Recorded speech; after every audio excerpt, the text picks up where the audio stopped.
I guess, I mean, people have said that there's kind of like a kids scene going on right now. Like and a New York kids scene. Yeah. I hate that. Yeah, I kind of, that kind of, Kidcore. yeah, they call it kidcore, which kind of really So bothers me a lot. ridiculous. But, I mean, the way I see it, it's just like there are a lot of kid bands that are playing together and people are recognizing it. Noticing And it. people are like noticing, and I think people find it really interesting somehow, I guess. Yeah. Klodens beste sted å være ung rocker akkurat nå er Park Slope i Brooklyn. Området yrer av pur unge band som Care Bears on Fire. Interessen for Park Slope-scenen er i ferd med å eksplodere, og enten bandene liker det eller ei, så blir musikken referert til som kidcore. Men kombinasjonen barn og musikk er ikke ny.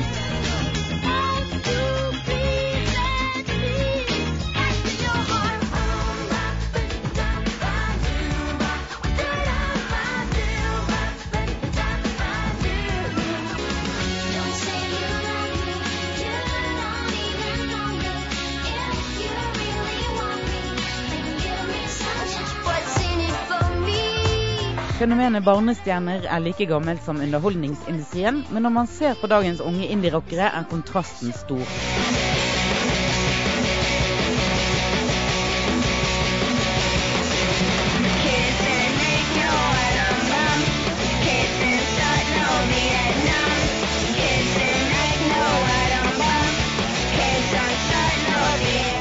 Bandene på kidcore-scenen er kompromissløse hipstere, de skriver musikken selv og har sterke meninger. Tiny Masters of Today er 11 og 13 år gamle og får mye oppmerksomhet. Da vi møter dem backstage før en konsert, er det lille rommet fullt av journalister fra tysk TV, Rolling Stone Magazine og New York Times. Og alle vil vite hva som er greia med Brooklyn. It's pretty simple. Brooklyn owns every other neighborhood, or I mean borough. I mean town or whatever Brooklyn is. I have to say, Brooklyn is top 10 in the world. I mean, I don't think if we lived like In the suburbs. I don't think if we lived anywhere. Yeah, I don't think any of this would be happening. So that's what's kind of cool about it. If you think about it like that, like if we lived in like New Mexico or something, like New Mexico. where would it be right now? Get up now, please, baby, come on. I got the fly. Russell Simmons er trommis i John Spencer Blues Explosion, og han har produsert debuten til Tiny Masters of Today.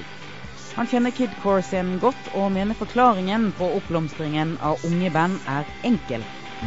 It's kind of like the first generation of kids who are now, especially in America, who have whose parents totally grew up in rock and roll. Every kid here, it's like such an integral part of your life, even from when you're like 5 years old. You know, you're going nuts for the Beatles. 6 years old, you're going nuts for the Stones. You're 7 years. It doesn't take long. Well, my parents are really into like Beatles, Bob Dylan, all the stuff that you'd expect them to be into, you know?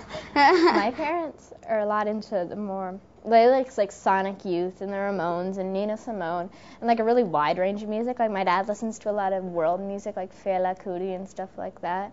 And mom listens to more like Dead Kennedys, like Sex Pistols, stuff like that. So yeah, I've always listened to a lot of music. Brooklyn er full av barnefamilier hvor mamma og pappa er flasket opp rock. Mange av foreldrene spiller selv, og de hjelper gjerne til når avkommet starter band. Can I put it here? That's right.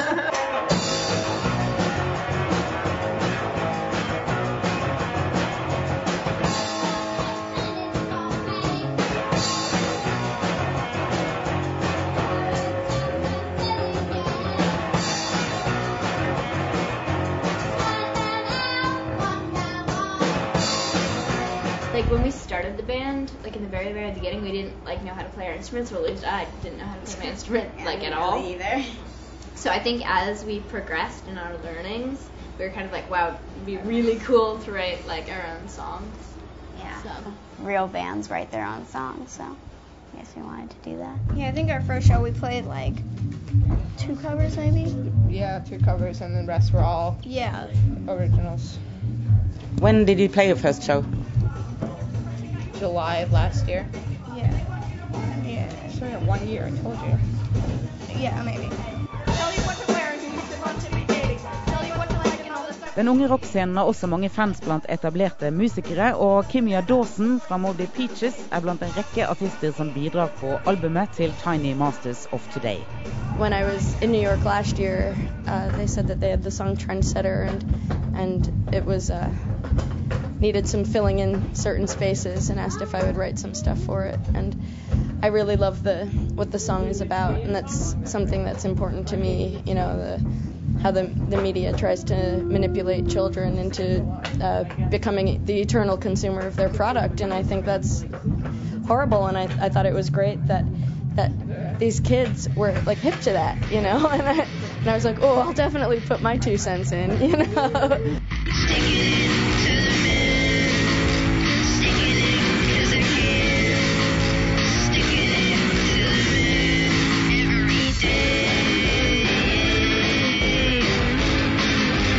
It's pretty punk, it's raw, it's charming, it's got like, it has a humor to it, you know, it's pretty, I mean, I think the lyrics and the sentiments are somewhat precocious for kids their age, but also intelligent and not like sort of overdoing it.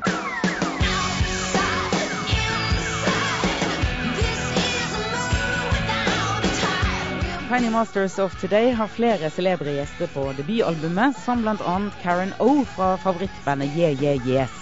Well, Russell is friends with Karen, Yeah. so he kind of just called her up, and she came in and recorded a song with us kind of right away.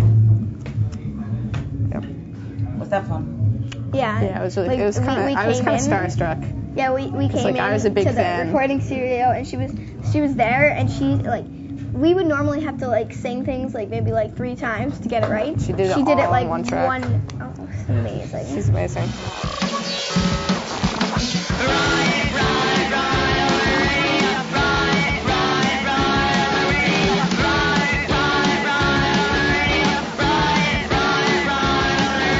Både Tiny Masters of Today og Care Bears on Fire har platedebutert. De har figurert i alt fra Newsweek og New York Times til NME.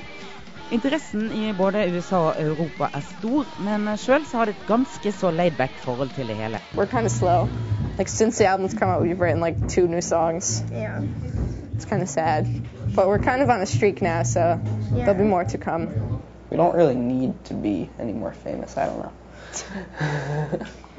Either. Okay, well, I think in terms of dreams and goals, I don't know if we as a band have any right now, because, I mean, it's all coming at us so fast, and it seems like, whoa, whoa, whoa, and kind of you're just going through it and not as much thinking about the future. You're trying to live in the present and be like, wow, this is amazing right now. We're having such a great time right now. This is fun right now. I mean, I definitely love it, like, a lot, but, you know, I'm not gonna like say, like, I'm not gonna like make myself do one thing. Like, I definitely do think that I want to do something in the arts, definitely, but, you know, I guess not necessarily music, just anything that makes me like, whoa. It's hard to say. Yeah, totally. Especially at this age.